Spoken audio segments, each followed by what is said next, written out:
అందరికీ నమస్కారం. శ్రీనివాస్ చెప్పే కథలకు మీ అందరికీ స్వాగతం. ఇప్పుడు మనం వినబోయేటటువంటి కథ నువ్వేం చేస్తున్నావు. దీని రచన రావూరి భరద్వాజ్ గారు. ఆయన రచించిన కొన్ని వేల కథల్లో ఆయనకు బాగా నచ్చిన కథ ఇది.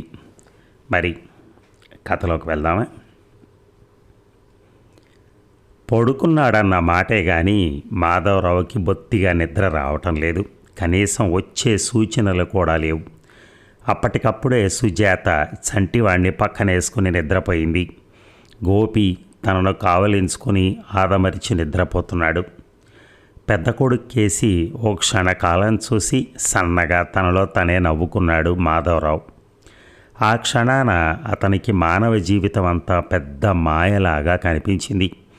ఎందుకో కారణం చెప్పుకోలేని విధంగా ఓ తల్లి కడుపున పుట్టటం, మలమూత్రాదుల్లో ఏహ్యమనేది లేకుండా పొరలాడటం, పెరగటం, చదువుకోవటం, పనిచేసుకోవటం, పొట్ట నింపుకోవటం, పెళ్ళాడటం, సంసారం చేయటం, పిల్లల్ని కనటం, వాళ్ళ కోసం పాకులాడటం, వాళ్ళను పెంచటం, చదివించటం, పెళ్ళిళ్ళు చేయటం, ఆఖరికి నశించటం. ఇది జీవిత చక్రం. దురదృష్టవశాత్తు మన సమాజంలో కట్టుకుపోయినంత కుళ్ళు పేరుకుపోయింది. దారిద్ర్యం, అనారోగ్యం, అసహనం, ఈర్ష్య, ద్వేషం, కాపీనం వగైరా వగైరా శతకోటి దుర్లక్షణాలు మానవ సమాజాన్ని విషక్రిముల్లా పట్టి పీడిస్తున్నాయి. ఈ రోగాల నుంచి మానవ జాతి ఎప్పటికీ తరిస్తుందో కూడా తెలియదు. అంతకన్నా ముఖ్యం, ఈ రోగ క్రిములకు మానవుడే కారణమో కూడా తనకు తెలియదు. ఎందుకంటే భాగ్యవంతుల ఇంట పుట్టడం, ఎక్కువ కులం వారింట పుట్టడం ఏ వ్యక్తి చేతుల్లోనూ లేదు. కొందరు ఆగర్భ శ్రీమతులు వాళ్ళింట్లో పుడతారు. మరికొంతమంది పుట్టు దరిద్రుల ఇంట పుడతారు. అంత మాత్రాన దరిద్రులకు బ్రతికే హక్కు లేదంటాం ఆ మానుషం. కానీ పరిస్థితులు వారికి ఆ హక్కును లేకుండా చేస్తున్నాయి. మరి అసలు ఇదంతా తనకు జ్ఞాపకం రావటానికి రమణి కారణం. తను పనిచేస్తున్న ఆఫీసులో ఒక్కటే ఉద్యోగం ఖాళీ వచ్చింది. అదైనా టైపిస్ట్ ఉద్యోగం. ఆ ఉద్యోగం కోసం రమారమిగా 200 పైచిలుకు అప్లికేషన్లు వచ్చాయి. వీటిల్లో చాలామంది బాగా చదువుకున్న వాళ్ళు పెట్టినవి. స్కూలు ఫైనల్ లగాయత్తు ఎంఏ చదువుతూ మానేసిన వారి దాకా ఈ ఉద్యోగం కోసం అప్లికేషన్లు పెట్టారు. ఇంతమందిలోనూ తను ఒక్కరిని మాత్రమే ఎన్నిక చేసుకోవాలి. ఈ సమస్యతో 2 రోజుల నుంచి దుంప తెగిపోతోంది. ఉద్యోగం దొరకటం అనేది అదెంత చిన్నదైనా పర్వాలేదు, ఎంత అదృష్టమో వారిని చూస్తే ఇట్టే తెలిసిపోతుంది. బోలెడంత డబ్బు పోసి బోలెడంత ఆరోగ్యాన్ని ధ్వంసం చేసుకుని చచ్చేటట్టు చదివి సంపాదించిన డిగ్రీ ₹60 ఉద్యోగం కోసమే అయితే ఈ చదువుల కన్నా అధ్వాన్నమైన వాటిని తను ఊహించలేడు. నిన్న ఇవాళ వచ్చిన వాళ్లను తను మాట్లాడించి చూశాడు. బ్రతుకంటే భయపడటం తప్ప ఆత్మవిశ్వాసం ఉన్న వాళ్ళు ఒక్కళ్ళు తనకు కనిపించలేదు. అంటే డబ్బు, ఆరోగ్యాలతో పాటుగా ఆత్మవిశ్వాసాన్ని కూడా ఈ చదువు హరించి పారేస్తోందన్నమాట. ఒక్కొక్క వ్యక్తి చెప్తున్న మాటలు వింటూ ఉంటే గుండెలు చెరువులైపోతాయి. తనకే అధికారం ఉంటే వీరందరి కళ్ళ నుంచి కన్నీటిని తుడిచి పారేసి ఉండేవాడు. చిరునవ్వుని అతికించి ఉండేవాడు. తనకు అదృష్టం లేదు. ఉన్నవారా చెయ్యరు. మాధవరావు చిరాగ్గా మంచం మించి లేచి కూర్చున్నాడు. సుజాత చంటివాణ్ణి మరింత డొక్కలోకి పొదువుకుని ముడుచుకుని పడుకుంది. గోపి వెల్లికిలా తిరిగాడు. కుడిసెల నుంచి కారుతున్న చొంగ బుగ్గ మీదుగా జారి మెడ ముడతలలోంచి వరుపులోకి ఇంకిపోతోంది, పరుపులోకి. సాయంత్రం సుజాత పెట్టిన చాదుబొట్టు చెమటకు తడిసి కుడి కనుబొమ్మ మీదకు సాగింది. మాధవరావు ఆప్యాయంగా గోపిని పక్కకు తిప్పి పడుకోబెట్టాడు. కుచ్చెళ్ళ చెంగుతో చొంగ తుడిచి మెడదాకా దుప్పటి కప్పాడు. అతని మనసంతా ఏదోలా ఉంది. మెదడులో సన్నని పోటు ప్రారంభమైంది. కిటికీ తెరిచి వంటి నిండుగా గాలి పీల్చుకున్నాడు. సిగరెట్ వెలిగించి గుండెల నిండుగా పొగ పీల్చాడు. దూరంగా ఎక్కడో గడియారం 11 గంటలు కొట్టింది. స్టేషన్లో రైలు ఇంజన్ షంటింగ్ చేస్తోంది. రమణి రమణి అనుకున్నాడు మాధవరావు. ఆమె రూపం అతని ముందు మరోసారి ప్రత్యక్షమైంది. రమణి ఎదురుగా ఉన్నట్టు భావించి కళ్ళు టపటపలాడించాడు మాధవరావు. నీ పేరేమిటి అన్నాడు మాధవరావు. రమణి అందావిడ. నువ్వేం చదువుకున్నావు అన్నాడు మాధవరావు. మెట్రిక్ పాస్ అయ్యాను, టైప్ రైటింగ్ ఫస్ట్ క్లాస్లో పాస్ అయ్యాను అన్నది రమణి. ఇదివరకు ఎక్కడైనా పనిచేసావా అన్నాడు మాధవరావు. లేదు అన్నది రమణి. ఎంచేత? రమణి ఏదో అనబోయింది కానీ అనలేదు. ఓసారి మాధవరావు కేసు చూసి తల వంచుకుంది. నీకన్నా చదువుకున్న వాళ్ళు, అనుభవం ఉన్నవాళ్ళు ఉండగా నీకు ఉద్యోగం ఎందుకు ఇస్తారనుకున్నావు అన్నాడు మాధవరావు. ఈసారి రమణి మాట్లాడలేదు, కానీ కుర్చీలో బాధగా కదిలింది. ఆవేశాన్ని అణుచుకోవటానికి 2-3 సార్లు గుటకలు మింగింది. ఈ ఉద్యోగం నీకిస్తే ఇస్తారని గ్యారంటీ లేదు. ఇవ్వడం జరిగితే జాగ్రత్తగా పనిచేస్తావా? పై ఆఫీసర్ మాటను మన్నిస్తావా అన్నాడు మాధవరావు. రమణిలోని ఎక్కడ లేని చైతన్యం వచ్చి దూకినట్టయింది. ఓసారి తలెత్తి మాధవరావు మొహంలోకి చూసింది. సన్నగా నవ్వింది. నవ్వినప్పుడు మల్లె మొగ్గల్లా తీర్చినట్టున్న ఆమె పలువరసను చూసి మాధవరావు చిత్తైపోయాడు. కోలినాస్ చిరునవ్వు అనుకున్నాడు మాధవరావు. తప్పకుండా అండి, కొద్ది రోజులు పడి చూడండి. నా సర్వీస్ మీకు తృప్తికరంగా లేకపోతే ఏ క్షణాన్నైనా నన్ను తీసేసే హక్కు మీకు ఉండనే ఉంటుంది అన్నది రమణి. మంచిది అన్నాడు మాధవరావు ఇహ వెళ్ళమన్న ధోరణిలో. కానీ రమణి కుర్చీలోంచి కదలలేదు. నన్ను ఎప్పుడు కనిపించమంటారు అన్నది రమణి. కింది పెదివిని సుతారంగా మునిపంట కొరుకుతూ. ఆ రూపం మాధవరావుని ముగ్ధుణ్ణి చేసింది. అంతలా ఆరోగ్యకరమైన వయసును చూసి ఎంత కాలమైందో అనుకున్నాడు. చెప్పరు అన్నది రమణి దాదాపుగా అతన్ని లాలిస్తున్న ధోరణిలో. చటుక్కున మాధవరావుకి 10 సంవత్సరాల కిందటి సంగతి జ్ఞప్తికొచ్చింది. సంక్రాంతి పండక్కి అతను అత్తవారింటికి వెళ్ళాడు. వారం రోజుల పాటు సుఖంగా ఉన్నాడు. సుజాత ఆ వారం రోజులు అతని మడిమలు తొక్కుతూనే ఉంది. ఇహ రేపు ఉదయం వెళ్తాననగా సుజాత ముఖాన విచారం కమ్ముకుంది. ఆ రాత్రల్లా ఆవిడ బెక్కుతూనే గడిపింది. పోతూ సుజాత కేసు చూశాడు. ఆవిడ చూపులు తనను పిలుస్తున్నట్టుగా ఉన్నాయి. ఏదో మర్చిపోయిన వాళ్ళలాగా జేబులు తడుముకుంటూ మాధవరావు గదిలోకి వచ్చాడు. కలంగాని మర్చిపోయారా అంటూ సుజాత కూడా గదిలోకి వచ్చింది. వస్తూనే అతన్ని గాఢంగా కావలించుకుంది. బెర్రెత్తిన దానిలాగా అతని చెంపలు ముద్దెట్టుకుంది. జుత్తులోకి వేళ్లు జునిపి చిందర వందర చేసింది. తన చెంపను అతని పెదవులకు ఆనించింది. మాధవరావు ఆవిడ చెంప వాసన చూశాడు. సున్నితంగా చెంపల మీది వెంట్రుకలు చెవుల ప్రక్కకు సర్దాడు. రాత్రి నలిగిన బంతిపూలు రేకులుగా విడివడి కిందకు రాలే. మళ్ళీ వస్తాను అన్నాడు మాధవరావు అనలేక బాధపడుతూ. ఎప్పుడొస్తారు అన్నది సుజాత అతని గుండీలు తిప్పుతూ. మాధవరావు మెరిసిపోతున్న భార్య కళ్ళలోకి చూశాడు. ఎప్పుడొచ్చేది చెప్పలేదు. ఆ చూపుల అర్థం సుజాతకు తెలుసు. అటువంటి చూపుల అనంతరం జరిగే సంఘటన ఊహించి నిలువున ఉప్పొంగిపోయింది. సిగ్గుతో ముఖాన్ని మాధవరావు గుండెలకేసి అదుముతూ చెప్పరు అన్నది సుజాత. మాధవరావు ఏదో చెప్పాడు. సుజాతను విడిపించుకుని వచ్చేశాడు. ఈ సంగతులన్నీ జ్ఞాపకం వచ్చాయి మాధవరావుకి. ఆ రోజున సుజాత అన్నట్టుగానే ఇప్పుడు రమణి కూడా చెప్పరు అంది. సుజాతకప్పుడు అతను ఏదో చెప్పాడు. ఏం చెప్పింది అతనికి ఇప్పుడు జ్ఞాపకం లేదు. రమణి మరోసారి అతని కేసి కళ్ళింత చేసుకుని నవ్వింది. ఏమిటి ఆలోచిస్తున్నారు? చెప్పరు కదూ అన్నది మూతిని కొద్దిగా కుంచించి. మాధవరావు పొయ్యని చెమటను ఒకసారి తుడుచుకున్నాడు. పెదవులు తడుపుకున్నాడు. నువ్వు రానవసరం లేదు, అడ్రస్ ఇవ్వు, కబురు చేస్తాను అన్నాడు మాధవరావు. రమణి అడ్రస్ రాసిచ్చింది. మీరు కబురు చేసినా సరే వచ్చినా సరే నేనెక్కడికి వెళ్ళను. మా నాన్నగారు పక్షవాతం రోగి. మంచంలోంచి కదలలేరు. తమ్ముడు స్కూల్కి వెళ్తాడు అన్నది రమణి కుర్చీలోంచి లేస్తూ. మరి నాకు సెలవు ఇప్పించండి, వెళ్తాను. మంచిది అన్నాడు మాధవరావు. రమణి పోతూ పోతూ ఓసారి వెనక్కి తిరిగింది. మరిచిపోరు కదూ అన్నది కళ్ళ నిండా ఆశల్ని నింపుకుంటూ. నెవ్వర్ అన్నాడు మాధవరావు. రమణి వెళ్ళిపోయింది. పోయిన చాలాసేపటి దాకా అతను మామూలు స్థితికి రాలేకపోయాడు. ఆ తర్వాత వచ్చిన క్యాండిడేట్లను అట్టే అడగలేదు. అడిగిన వాటికైనా వారేమీ సమాధానం చెప్పింది కూడా అతను వినిపించుకోలేదు. మనసంతా కల్లోలంగా ఉంది. అందుకనే క్లబ్కు కూడా పోకుండా సరాసరి ఇంటికొచ్చాడు. అప్పుడే వచ్చారే అన్నది సుజాత భర్త వాలకాన్ని కనిపెట్టి. నానా అంటూ గోపి కాళ్లకు చుట్టేసుకున్నాడు. మాధవరావు కొడుకుని ఎత్తుకుని అమాంతంగా గాలిలోకి ఎగరేసి పట్టుకున్నాడు. వాడి బుగ్గలు ఘాట్లు పడేలాగా కొరికాడు. అందగాడైతే అస్సలే కిందకు దింపరనుకుంటాను అన్నది సుజాత మురిసిపోతూ.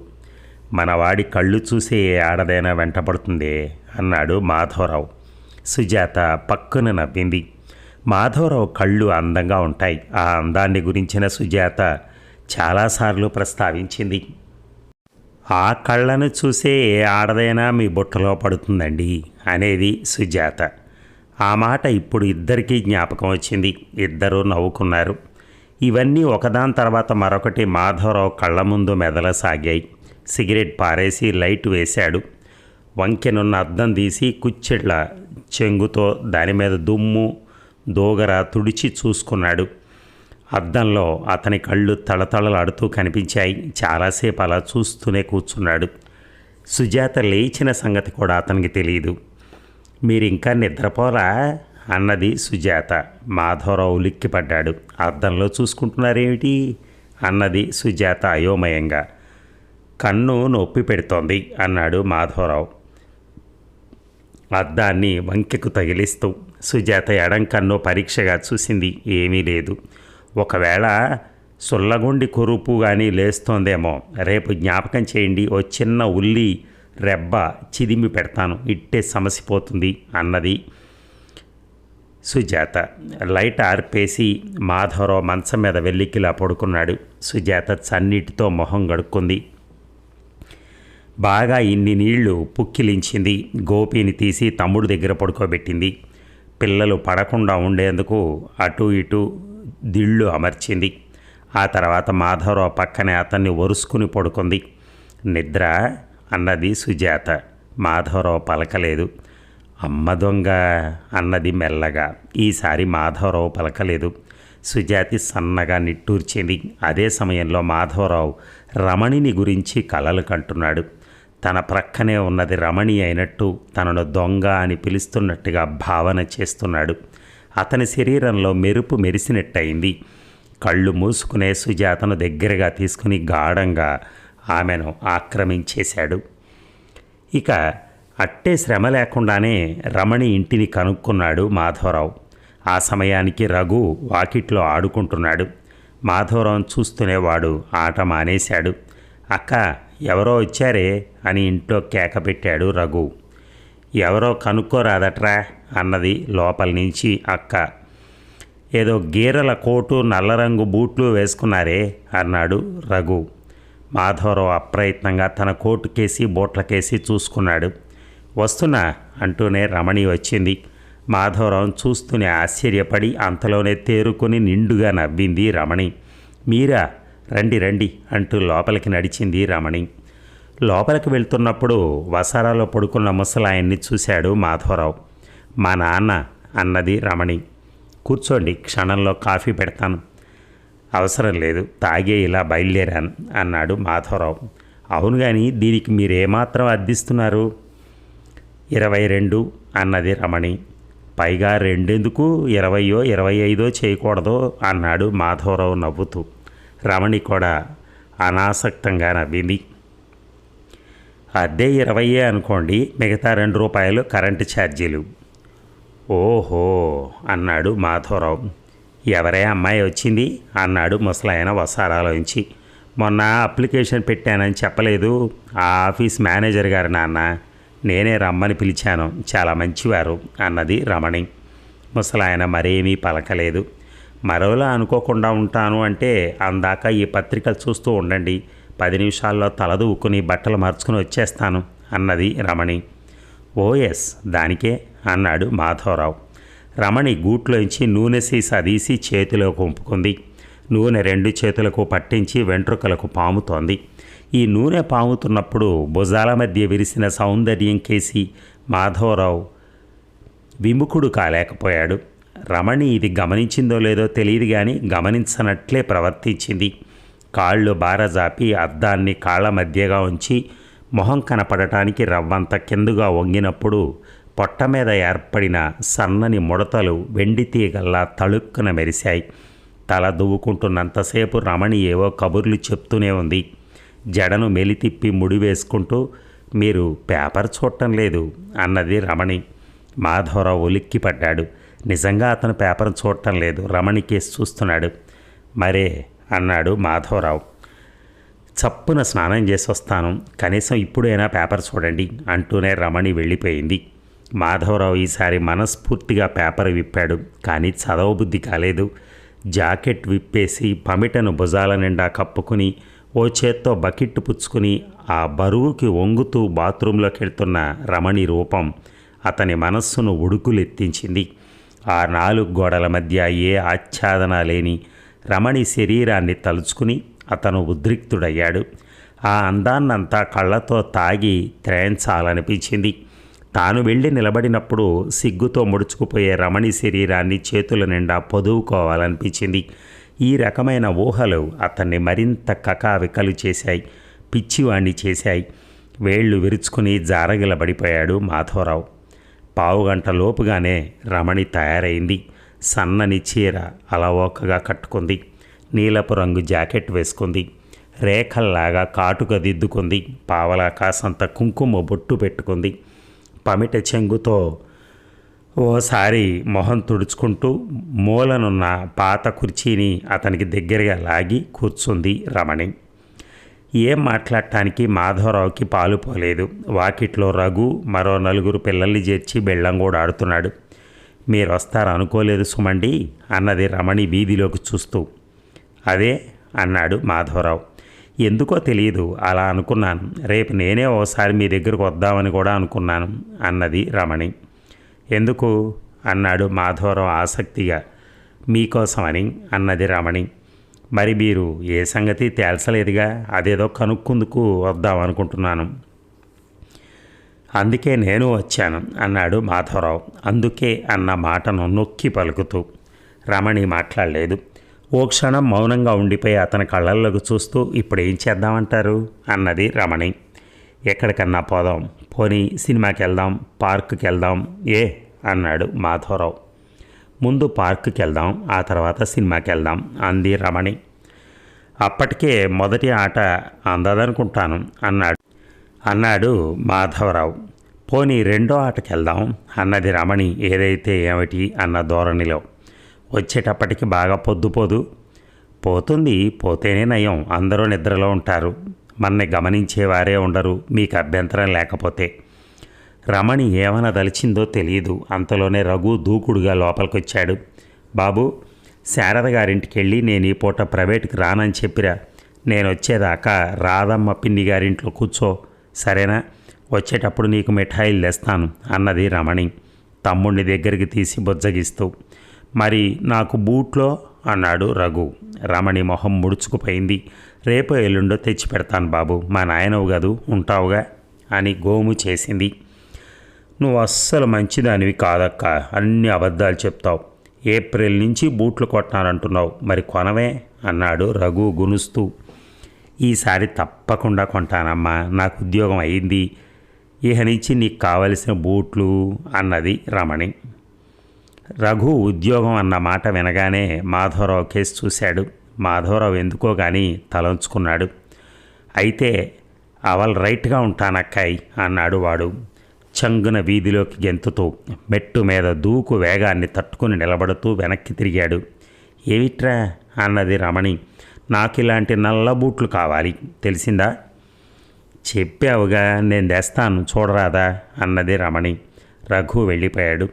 వసారాలోంచి ముసలాయన గొణుగుడు క్రమంగా సద్దుమణిగిపోయింది.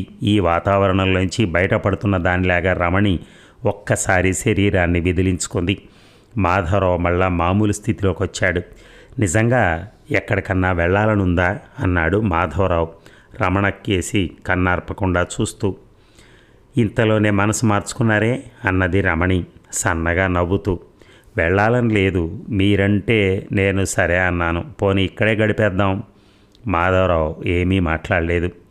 రఘు ఇంతలో రాళ్ళేండి, మా నాన్నగారి సంగతి చెప్పాను కదా అన్నది రమణి లేచి నిలబడుతూ. మాధవరావు కూడా అప్రయత్నంగా లేచి నిల్చున్నాడు. ఇన్నిటికీ అద్దె సంగతి అడిగారు కానీ ఇల్లు ఏ పాటిదో మీరు చూశారు కాదు, రండి చూద్దురు కానీ. మాధవరావు మాట పలుకు లేకుండా ఆమెతో నడిచాడు. అది వంటగది. అక్కడ సామాన్లు అవి పడేస్తూ ఉంటాను. ఈ టిక్కీలో రఘు పడుకుంటాడు. ఇదిగో ఈ గది మాత్రం నాది అంటూ రమణి ఒక్కొక్క గదిని చూపెడుతూ అతని లోపలికి తీసుకొచ్చింది. మాధవరావు గుండె దడదడలాడింది. చేతులు వణికాయి. కణతలు నొక్కుకుపోతున్నట్టుగా ఫీల్ అయ్యాడు. ఒంటరితనం, ఎదురుగా రమణి, ఆమె చొరవ ఇవన్నీ కలిసి అతన్ని ఉక్కిరి బిక్కిరి చేశాయి. మరో మాట లేకుండా దగ్గరగా జరిగి ఆమెను కావలించుకున్నాడు. రమణి కూడా గువ్వగా అతని చేతుల్లో ఇమిడిపోయింది. మాధవరావు ఆమె మొహాన్ని తనకేసి తిప్పుకొని బాంబు పడినట్టుగా ఉలిక్కిపడ్డాడు. మాధవరావు రమణిని విడిచి ఎడంగా వచ్చాడు. గది బయట ఎవరివో అడుగుల చప్పుడు వినిపించింది. ఎవరది అంటూ రమణి చప్పున గది బయటకొచ్చింది. మాధవరావు తలుపు వెనక నుంచున్నాడు. 10 నిమిషాలకల్లా రమణి తిరిగి వచ్చింది. అంతదాకా మాధవరావు గజగజలాడుతూనే ఉన్నాడు. ఎవరు అన్నాడు మాధవరావు వణికిపోతూ. ఎవరూ లేరండి అన్నది రమణి. కాదు, ఎవరో వచ్చారు, అడుగుల చప్పుడు నేను స్పష్టంగా విన్నాను అన్నాడు మాధవరావు. రమణి పలకలేదు. నిజానికి ఆ చప్పుడు ఆమె కూడా వింది. కానీ తనకు తెలిసినంతవరకు ఆ ఇంటికి ఎవరూ రారు. పిన్ని గారు వచ్చిన ఆవిడ రాకను అంత దూరంగా ఉన్నప్పుడే పోల్చుకోవచ్చు. అయితే ఏమిటిది? నేను వెళ్తాను అన్నాడు మాధవరావు నిట్టూరుస్తూ. రమణి దిగాలు పడి అతని కేసు చూసింది. ఎటన్నా వెళ్తే చాలా పొద్దుపోతుంది కదా, అంతసేపు అన్నా ఇక్కడ కూర్చోరాదు అన్నది రమణి బ్రతిమాలుతున్నట్టు. ఈవేళ కాదు అన్నాడు అతను బెరుగ్గా. రమణి మరేమీ మాట్లాడలేదు. రేపు అని కాసేపు ఆలోచించాడు మాధవరావు. హోటల్కి వెళ్దాం, ఒక గది తీసుకుందాం, అక్కడ ఇలాంటి గొడవలు ఏమీ ఉండవు, సరేనా?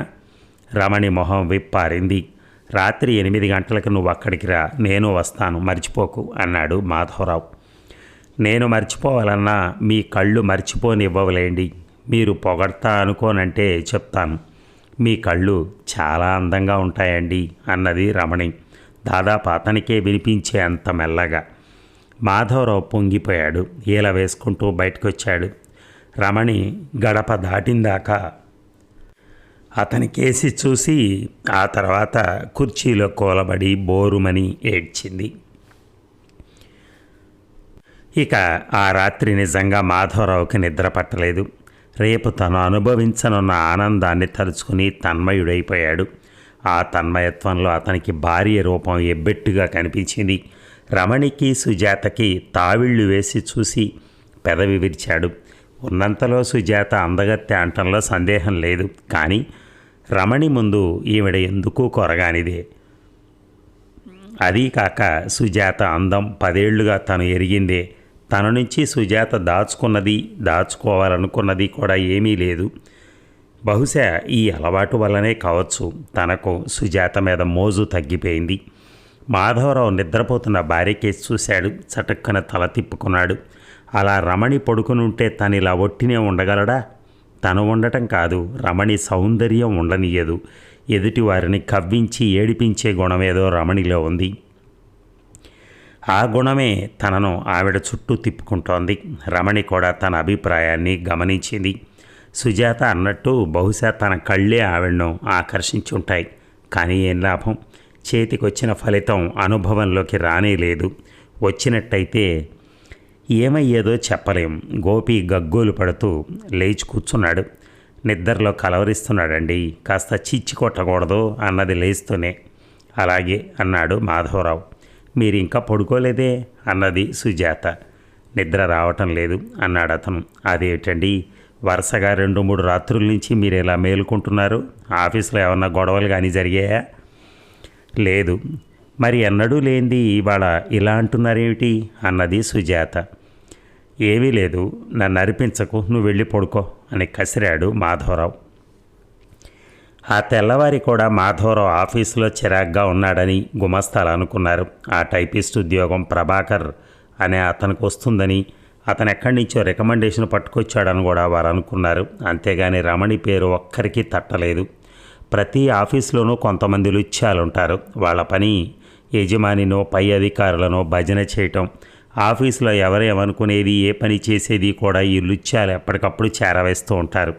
అందుకు అదనంగా వీరికి కట్టే ముట్టదు. కానీ అప్పుడప్పుడు యజమాని లేదా పై అధికారి భుజం మీద చెయ్యేసి తనతో పాటు కారు దాకా తీసుకెళ్తాడు. ఇటువంటి లుచ్చాలు మాధవరావు ఆఫీసులో కూడా ఉన్నారు. సాయంత్రానికల్లా గుమస్తాలనుకున్న మాటలన్నీ మాధవరావుకు తెలిసాయి. ఇది కొంత మేలే, రేపు ఆ రమణికి నేను ఉద్యోగం ఇస్తే ఈ గొడవలన్నీ పైకి రాకుండానన్నా ఉంటాయి అనుకున్నాడు అతను. పొద్దుగుంకుతున్న కొద్దికి అతనిలో ఆరాటం హెచ్చసాగింది. 8ంటికి హోటల్కి రమ్మన్నవాడు కాస్త ఆఫీస్ నుంచి సరాసరి రమణి ఇంటికి వచ్చాడు. చిత్రం ఏమిటంటే రమణి కూడా అప్పటికి అన్నీ తీర్చుకుని సిద్ధంగా ఉంది. అప్పుడే తయారయ్యావే అన్నాడు మాధవరావు చాలా చురుగ్గా ఆమె బుగ్గ మీద చొరవగా చిటిక వేస్తూ. అబ్బా, చాలా చురుకండి మీ దెబ్బ అన్నది రమణి బుగ్గను వేళ్లతో తడుముకుంటూ. ఈ మాటతో మాధవరావు అక్షరాల పిచ్చివాడయ్యాడు. రమణి అందంలోనే కాదు, మాటల్లో కూడా రెచ్చగొట్టే లక్షణాలున్నాయని అతను ఇప్పుడు తెలుసుకున్నాడు.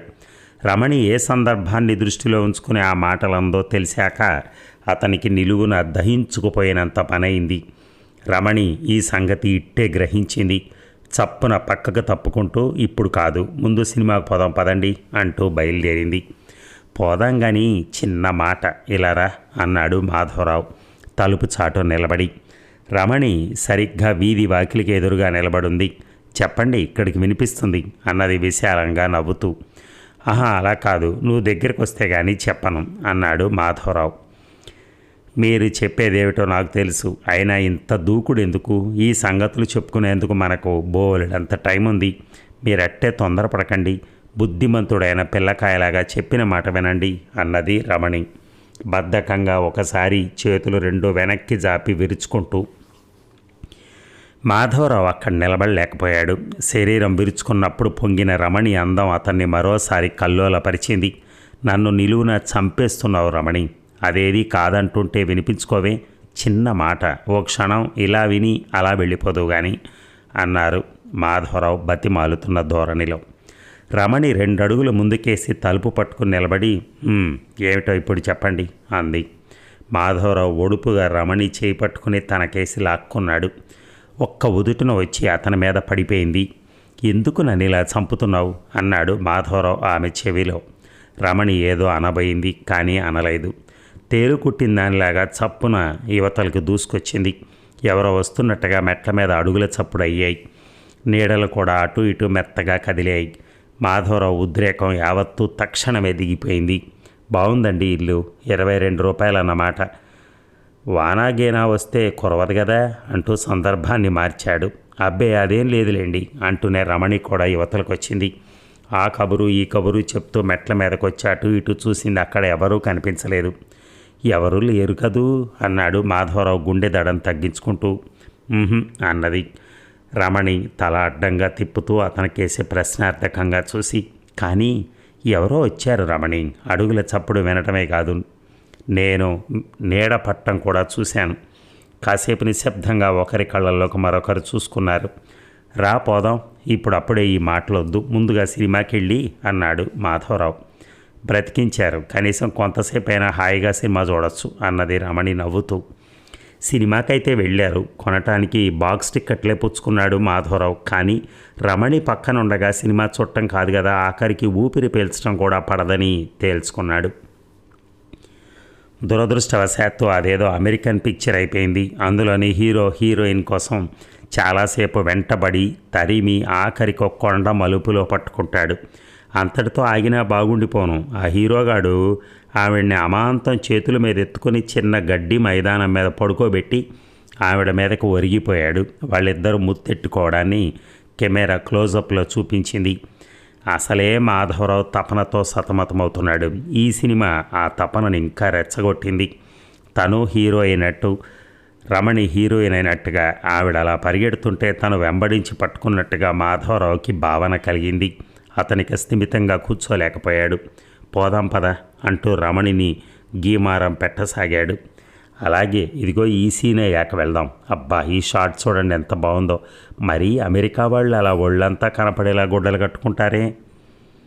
ఈ ధోరణిలో రమణి మాట్లాడసాగింది. కానీ మాధవరావుకి ఇది బొత్తిగా నచ్చలేదు. అతని లోపల అగ్ని జ్వాలలు రేగుతున్నాయి. ఆ జ్వాలలకి ఇంత ఉపశాంతి జరిగితే తప్ప లాభం లేదు. ఇప్పుడు అప్పుడే వెళ్ళి ఏం చేద్దాం అన్నది రమణి.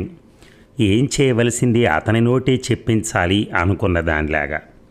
ఏం చేద్దామా, అంత తెలియదే నీకు అన్నాడు మాధవరావు గుటకలు మింగుతూ. తెలీదు అని మెత్తగా నవ్వేసింది రమణి. అయితే చెప్తాను పద. లే మరి అని చిన్నగానే గట్టిగా అన్నాడు. ఇంకా 9 అన్నా కాలేదు. ఇప్పుడు అప్పుడే వెళ్ళి మాత్రం ఏం లాభం? మన కోసం అని చుట్టుపక్కల వారు అప్పుడే నిద్రపోతారా మరి అన్నది రమణి. పోకపోతేనే హాయిగా మాట్లాడుకుందాం అన్నాడు అతను. అవేమిటో ఇక్కడే అనుకుందాం పట్టండి అన్నది రమణి, కేవలం అతన్ని ఏడిపించాలన్న ఉద్దేశంతో. ఎంత పెంకెగటానివి అన్నాడు మాధవరావు చేసేదేం లేకపోతే నన్ను బురిడి చేయాలని చూస్తారా? ఇంతమంది మధ్యలో ఉంటేనే నా ప్రాణాలు తోడేస్తున్నారు కదా. తీరా హోటల్కి వెళ్ళాక నేను నమ్ముతాననే అన్నది రమణి అతని చెంపకు తన చెంప ఆంచి చెవిలో చెప్తున్నట్టుగా. ఈ రాత్రి జాగారం ఎటుకూడి తప్పదనుకోండి. ఈ సినిమా చూశాకనే దాన్ని ప్రారంభిద్దాం. నీ ఇష్టం అన్నాడు మాధవరావు విసుగ్గా. రమణి అతని కేసి ఒక క్షణం చూసి మునిపంట పెదవి కొరుకుతూ, అంత కోపమైతే ఎలా అమ్మా? నేను మాత్రం ఏమన్నానని? కాకపోతే వెళదాం పదండి, ఏం చేస్తాం అంది. ఆనక నన్నని లాభం లేదు, ఇప్పుడే చెప్తున్నాను. ఆ కళ్ళు రెండింటినీ నేను తాగేస్తాను. మీ ఆవిడకు ఏం చెప్పుకున్నా మా బాగే అన్నది కుర్చీలోంచి లేస్తూ. అంతకుముందే రిజర్వ్ చేసుకున్న గదిని చూపించి కుర్రవాడు వెళ్ళిపోయాడు. పోతున్నప్పుడు ఆ వెధవ తనలో తను నవ్వుకున్నట్టు మాధవరావుకి లీలగా అనిపించింది. కానీ దాన్ని తాను లెక్క చేయదలుచుకోలేదు. గదిలోకి వస్తూనే అతను తలుపు గడియ పెట్టాడు, ఫ్యాన్ వేశాడు. అప్పటికప్పుడే దీపం ఆర్పేసి డిమ్మర్ వేస్తానంటూ కూర్చున్నాడు. రమణి లొంగలు చుట్టుకుపోయేలా నవ్వింది. ఆ నవ్వులో హేళన ఉందో జాలే ఉందో అతను గమనించదలుచుకోలేదు. పడి నవ్వాక రమణి పొట్ట చేత్తో పట్టుకుని మంచం మీద కూర్చుంది. ఏమిటా వెర్రి నవ్వు అన్నాడు మాధవరావు. మీ ఇల్లు బంగారంగాను, ఎంత తొందరపాటు మనుషులండి మీరు. గదిలోకి రాగానే తలుపులేస్తే పక్క గదులు వారు ఏమనుకుంటారని కూడా ఆలోచించరే? ఏమనుకోవడానికైనా మనం పరాయి వాళ్ళం కాదుగా, మొగుడు పెళ్ళాలమాయే. ఏదో పనుండి ఊరొచ్చాం, ఈ రాత్రి ఇక్కడ ఉంటాం, ఉదయం వెళ్ళిపోతాం, ఇందులో తప్పేం లేదే అన్నాడు మాధవరావు. అతను అలా చెప్పే హోటల్లో ఈ గదిని బుక్ చేశాడు. అయితే మాత్రం అన్నది రమణి. మాధవరావు పలకలేదు. వస్తూ తెచ్చిన మిఠాయి కొంచెం తను తిని మిగతాది రమణకిచ్చాడు. తాంబూలం తను వేసుకుని ఆవిడ్ని కూడా వేసుకోమన్నాడు. నాకు సహించదు అన్నది రమణి.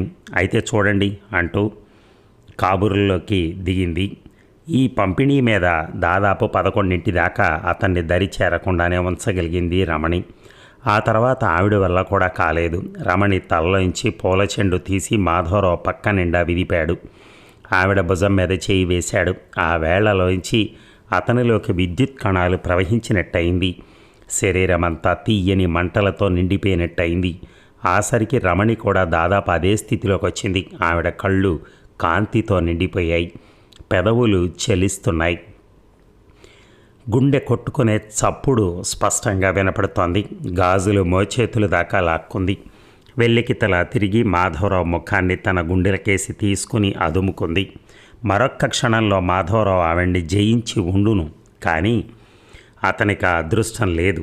ఎవరో వరండాలోంచి బరువుగా అడుగులేసుకుంటూ వస్తున్నారు. మాధవరావు నిర్విణ్యుడయ్యాడు. రమణి దాదాపు కొయ్యబారిపోయింది. అంతే, ఆ చప్పుడు మరి వినిపించలేదు. ఇద్దరం భయపడ్డాం. అబ్బే ఏం లేదులే అన్నాడు మాధవరావు తనకు తాను ధైర్యం చెప్పుకుంటూ. రమణి పమిట చెంగుతో చెమటను తుడుచుకుంటూ నిట్టూర్చింది. అలా తుడుచుకోకు, లైటు కాంతిపడి నీ ముఖమంతా మెరవనివ్వు అన్నాడు మాధవరావు ఆవిడ్ని ఆలింగనం చేసుకుంటూ. ఈసారి అడుగుల చప్పుడు తలుపు వెనకాతల వినిపించింది. అయినా మాధవరావు లక్ష్య పెట్టలేదు. రమణిని వెర్రిగా కౌగిలించుకుని ముఖం కోసం వెతుకుతున్నాడు. ఈసారి తలుపు మీద దడదడామని చప్పుడైంది. తలుపు కంపించడం కూడా వారు చూశారు. ఎవరది అన్నాడు మాధవరావు బిగ్గరగా. తలుపు తీయండి అవతల నుంచి. మీకెవరు కావాలి? 13వ నెంబర్ గదిలో ఉన్నవారు కావాలి. మీ పేరు మాధవరావు కదూ? అవును అన్నాడు మాధవరావు. మీతోనే పనుంది, తలుపు తీయండి. తీయను అన్నాడు మాధవరావు చాలా కోపంగా. అవసరం ఉంటే రేపు ఆఫీసులో కలుసుకోండి, వెళ్ళండి. ఇప్పుడు నువ్వేం చేస్తున్నావు అన్నది అవతలి గొంతు. మాధవరావు ఉక్కిరిబిక్కిరయ్యాడు. అతనికి దిగచెమటలు పోశాయి. రమణి నిలువున వణికిపోతూ మూలగా నిలబడింది. చెప్పు, నువ్వేం చేస్తున్నావు? ఆఫీస్ పని. ఆఫీస్లో బొత్తిగా తెమలటం లేదు. ఇంటి దగ్గర పిల్లల గోల. అర్జెంటుగా వెళ్ళవలసిన కాగితాలు ఉన్నాయి, అందుకని హోటల్లో గది తీసుకున్నాను అన్నాడు మాధవరావు. నేను ఇప్పుడే హోటల్ రిజిస్టర్ చూసి వస్తున్నాను. అందులో నువ్వు ఇలా రాయలేదు. పని చేయటానికి వచ్చేవాడివి రమణిని ఎందుకు తీసుకొచ్చావు? మాధవరావు కుప్ప కూలిపోయాడు. ఆ తర్వాత బయట నుంచి కూడా మరే మాటలు వినిపించలేదు. చాలాసేపటికి కానీ వారు తేరుకోలేకపోయారు. ఇద్దరి మొహాలు వాలిపోయాయి. మాధవరావు గాలిలో ఈదుతున్న వాళ్ళలాగా వెళ్ళి దీపం వేశాడు. మెల్లిగా తలుపులు తీశాడు. వరండాలోకి చూశాడు. అంతా నిర్మానుష్యంగా ఉంది. పక్క గదుల్లో తిరుగుతున్న ఫ్యాను చప్పుళ్ళు తప్ప మరే ధ్వని లేదు. రమణి మొహం పాలిపోయింది. ఆ ఉద్రేకం, పొంగు, చురుకుదనం సర్వం నాశనం అయిపోయాయి. సగం చిక్కిపోయిన దానిలా ఊగిసలాడుతోంది. ఆవిడ కళ్ళు నీటితో నిండిపోయాయి. వెళతాను అంది రమణి. మాధవరావు పలకలేదు. ఇద్దరూ తూలి పడిపోయినట్టుగా, ఎవరో గెంటుతున్నట్టుగా మెట్లు దిగి బయటకొచ్చారు.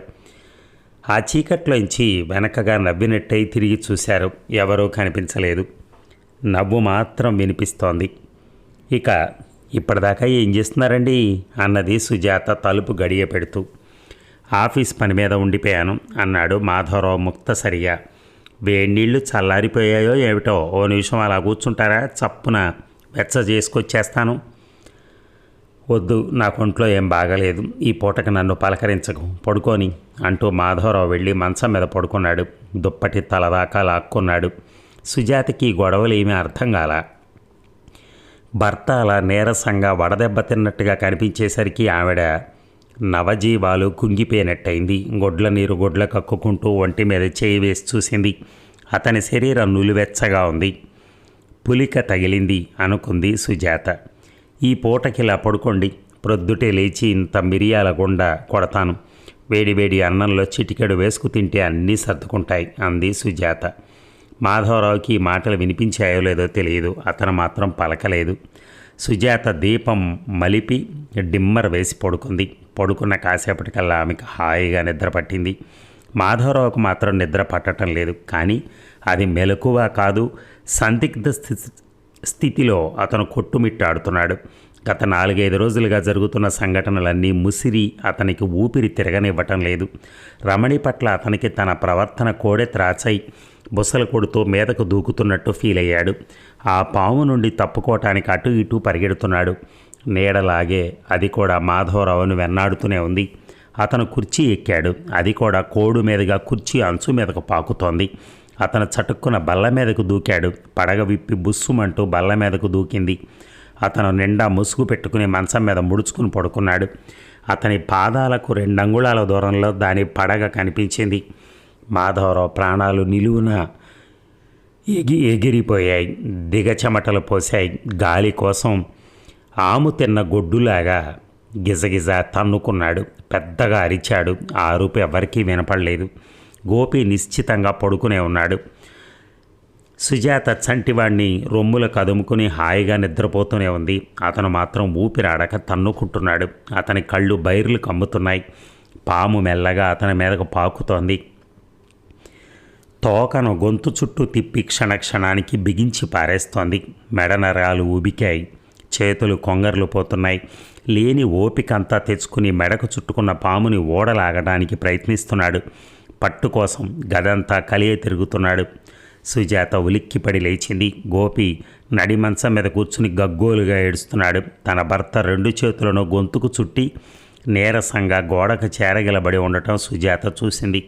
అతని కళ్ళు మూసుకుపోయాయి. శరీరం చల్లగా ఉంది. అయ్యో రామా, ఏమిటిది, ఏం చేస్తున్నారు అంటూనే భర్తను కావలించుకుని బోరుమని ఏడ్చింది సుజాత. బలవంతాన చేతుల్ని విడదీసింది. మెల్లగా పక్క మీద పడుకోబెట్టింది. 4 రోజుల దాకా మాధవరావు మామూలు మనిషి కాలేదు. ఆఫీస్కు వెళ్ళబోతూ అతను ఒకసారి అద్దంలో చూసుకున్నాడు. మునుపటి కన్నా కళ్ళు ఎంతో అందంగా కనిపించాయి ఇప్పుడు. ఆ పాడు పనే చేసుంటే ఈ జన్మలో నన్ను నేను చూసుకోగలిగేవాడిని కాదు అనుకున్నాడు మాధవరావు.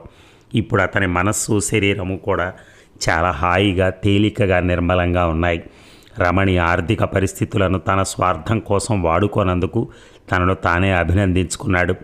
డబ్బు, పాపిష్టి డబ్బు, మనుషుల చేత ఎంత అమానుష కార్యాలు చేస్తుందో మాధవరావుకి ఇప్పుడు తెలిసొచ్చింది.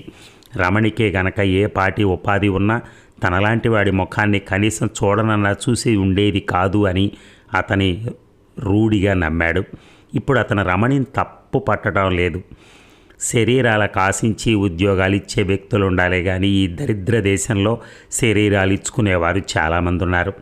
అయినప్పుడు రమణిని తప్పంటంలో అర్థం లేదు. తను ఇప్పుడు ఆ ఉద్యోగం ఇవ్వకపోతే ఇచ్చేవాడికి తన శరీరాన్ని నిస్సందేహంగా రమణి అప్పగిస్తుంది. ఇది తప్పే కావచ్చు, కానీ ఇంతకన్నా రమణి చేయగలిగింది ఏమీ లేదు. ఆవిడకున్న పెట్టుబడి, ఇన్ఫ్లుయెన్స్ ఆ శరీరమే. మాధవరావు ఆఫీస్కి వస్తూనే రమణిని వెంటనే వచ్చి పనిలో చేరవలసిందిగా ఉత్తరం రాశాడు. దాంతోపాటు చిన్న కాగితం మీద క్షమాపణలు కూడా చెప్పుకున్నాడు. మంచి పని చేశావు, చాలా మంచి పని చేశావు అని ఎవరో అతని చెవి దగ్గర అన్నారు. మాధవరావు తలెత్తి చూశాడు. ఆ గదిలో తను తప్ప మరెవ్వరూ లేరు. చివరిగా రచయిత భావం విందాం మనం. నాకు బాగా నచ్చిన కథలు సుమారు 40-50 దాకా ఉన్నాయి. అందులో ఇదొకటి. మనిషికి ప్రధానంగా 2 జీవితాలు ఉన్నాయి. బాహ్య జీవితం, ఆంతరిక జీవితం. 2 మౌలిక లక్షణాలు ఉన్నాయి. దానవత్వం, మానవత్వం. ఈ లక్షణాల మధ్య గల సరిహద్దు రేఖ చాలా పలచగా ఉంటుంది. ఉద్వేగ చిత్తపు ఒత్తిడి కారణంగా చేసిన కొన్ని పనులను గురించి ఉద్వేగ రాహిత్య దశలో ఆలోచించినప్పుడు ఏం జరుగుతుందో, ఏం జరగవచ్చో చెప్పేందుకు ఆయన రచించినటువంటి కథ ఇది. ఏదేమైనా మన భాషలో చెప్పాలంటే అతను ఒక విధమైనటువంటి ఒక అంటే ఆమెకున్నటువంటి అవసరాన్ని చూసి ఆ అవసరాన్ని అతను వాడుకుందామనుకున్నాడు. అది మాత్రం పూర్తిగా తప్పు. ఎందుకంటే అక్కడ చూశాడు వాళ్ళ ఇంటి దగ్గర తండ్రి, ఒక చిన్న పిల్లవాడు, ఇద్దరే. ఆ తండ్రి ఇంటి ముందు పడుకొని ఉంటాడు అనారోగ్యంగా. అంత బాధల్లో ఆమె ఉద్యోగానికి వస్తే నువ్వు ఏమడిగావు? అలాగా ఆమెను అలా ట్రీట్ చేసావు నువ్వు. దానివలన ఎవరైనా ఏం చేయగలుగుతారు అప్పుడున్న పరిస్థితుల్లో? ఆ అమ్మాయి అయినా సరే, ఎవరైనా సరే, ఆమెకున్నటువంటి పరిస్థితుల దృష్ట్యా ఆమె ఎంతకంతకి తప్పించుకుంటూనే తిరిగింది. కానీ ఎక్కడో అక్కడ తప్పదు కదా, మరి ఇల్లు చూసుకోవాలనే పద్ధతిలో ఆమె కొద్దిగా ముందుకు వచ్చి ఉంటుంది. కానీ నాకు తెలిసినంతవరకు ఆ మాటలు అవన్నీ, ఆ హోటల్ గది బయట ఉన్న మాటలు ఇవన్నీ కూడా అతనిలో కూడా ఒక రకమైన ఆలోచనని రేకెత్తించాయి అనేది మాత్రం కొంత అర్థమవుతోంది. భయపడుతున్నాడు. అంటే భయపడేవాడు ఇంకా ఆ పని చేయకూడదు. వాస్తవంగా ఆయన ఆ పని చేస్తున్న ఆయన మానసికంగా ఆనందంగా లేడు, సంతోషంగా లేడు, అంటే రెడీగా అయితే ఏమి లేడు. అది ఏదో చెయ్యాలని చెప్పని దాని గురించనే భయపడిపోయాడు. లేకపోతే అక్కడికి వచ్చి పేర్లు అవి చెప్పేవాళ్ళు ఎవరో ఉండరు అలాగా. సో ఏది ఏమైనా కొంత ఆ అమ్మాయి ప్లాన్ కూడా ఉండొచ్చు. ఏది ఏమైనా కానీ ఆ అమ్మాయి ఉద్యోగం సంపాదించుకుంది అల్టిమేట్లీ. ఇవన్నీ ఆడవారు పోరాడేటటువంటి జీవితాలు. ఇవన్నీ రకరకాల సమస్యలు ఆడవాళ్ళకి. ఇలాంటి వాళ్ళు ఉండటం వలన వాళ్ళు పడే సమస్యలు అన్నీ ఇన్ని కాదు. ఎక్కడికి వెళ్ళినా కూడా ఓర చూపులు, దొంగ చూపులు ఇవే సరిపోతున్నాయి ఎక్కడికి పోయినా. సో ఇవన్నీ అందుకే ఆయనకి ఈ కథ నచ్చి ఉంటుంది. ఒక ఉద్యోగం కోసం ఉండాలి అని అనటం కరెక్ట్ కాదు కదా. Thank you very much.